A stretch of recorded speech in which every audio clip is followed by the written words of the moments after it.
G'day folks, this week we are coming to you from the heart and soul, the mother church of country music. The one and only Grand Ole Opry. Yay!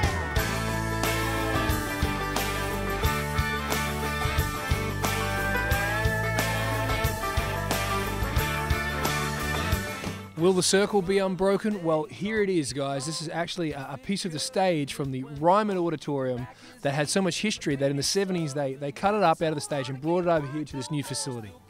Standing in the circle, I'm actually channeling June Carter, Johnny Cash, Porter Wagner, Dolly Parton, Patsy Cline. All the greats have sung in this very spot.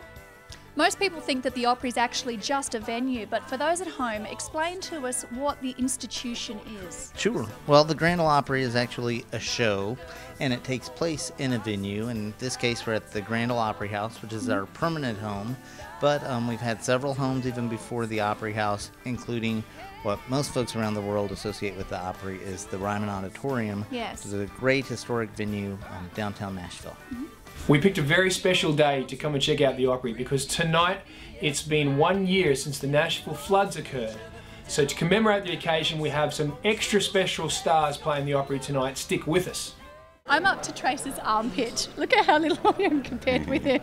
He is a big man. I used to always think, oh, gee, I wonder one day if I get to meet you, like, you know, if you're as big and tall as they say you are. Yep, he is, okay? He's not that big. I reckon I can take him. Yeah. I loved you on Celebrity Apprentice. I just thought you were fantastic, and I just wanted to ask you, what is the Don like to work with? What is he really like? Have you got any dirt for us? This is what he's really like. The way he is on television, that's what he's really like. Really? I swear, man. People ask me all the time what he's like. I say, if you see the way he is on TV, that's him. He's like that whether the camera's on or off.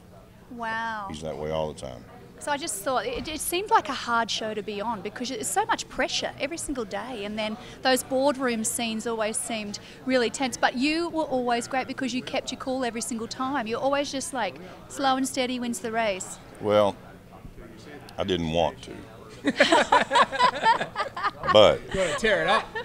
But I felt that I was representing Country music. the Grand Ole Opry. Yeah. I have people all the time ask me what's the best thing that's happened to you in your career, and so far nothing even comes in a close second to being a member of the Grand Ole Opry. I mean, it is an institution that has such history, and I have such a reverence for this place and these incredibly talented people that are performing here and members here. And I've never been here when I had a bad experience, ever. You know, playing the Opry is a different stage than any other stage in the world. Certainly, acoustic music sounds best on the stage because it was kind of built more for that type of music. But we'll go out there and do both. We'll go out there and turn the amps up to 11 and do that kind of music. Then we'll try to break it down to some of the acoustic. And the acoustic stuff always kind of goes over better. It just fits the room better. But we still fight it and try to do the electric stuff as well. But you've been out to Australia, just diverting for a second. You've been out touring Love it. Australia with Brooks and Dunn. any way you can move Australia just a little closer, can you just like shift it, maybe like about 14 hours, Yeah. Now, a little birdie told me that you've been working with our Mr. Lee Kernaghan down there. Oh, he was so nice. I was down there doing a tour with Brooks and Dunn. He was nice? He's the nicest. Same Lee Kernaghan? Yeah, believe it or not, that guy's actually a pretty nice guy.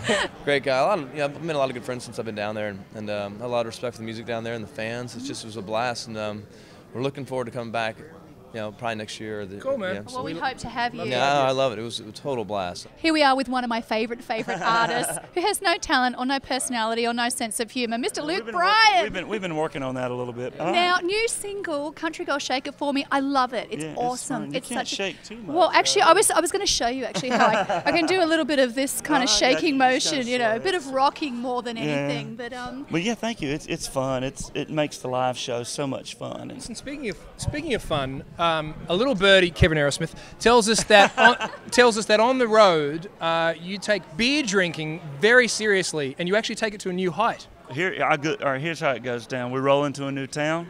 I Google fishing spots, Right. and local breweries, beer pubs. We do the fishing in the day, and then we get our show done, and we go check out the local the local fair at whatever's whatever little breweries they have, and it's been awesome. I mean, the coolest thing about it is it's a chance for us to all kind of get together as a band and have fun. We are here with Mr. Brad Paisley. Mate, I've been listening to Anything Like Me a lot lately. I bet you have. Do you know what it is? We do. We're keeping it under wraps a little bit. Okay. Yeah. Well, it's good advice. The song is good advice. I don't know what you were like as a kid, but you're going to see that. You're going to see elements of like, oh yeah, I remember doing that. So what's your advice for parenting? How do you deal with that sort of stuff? I would say that, I don't know. I think You don't know? I'm not going to tell any other parent how to do You've it. got a couple now, so you should probably have a few tricks up your sleeve by now. I do. I have my own little things I do, and then I have my wife tell me that's wrong, and I do it that way. And then you move on. Of course. Yeah.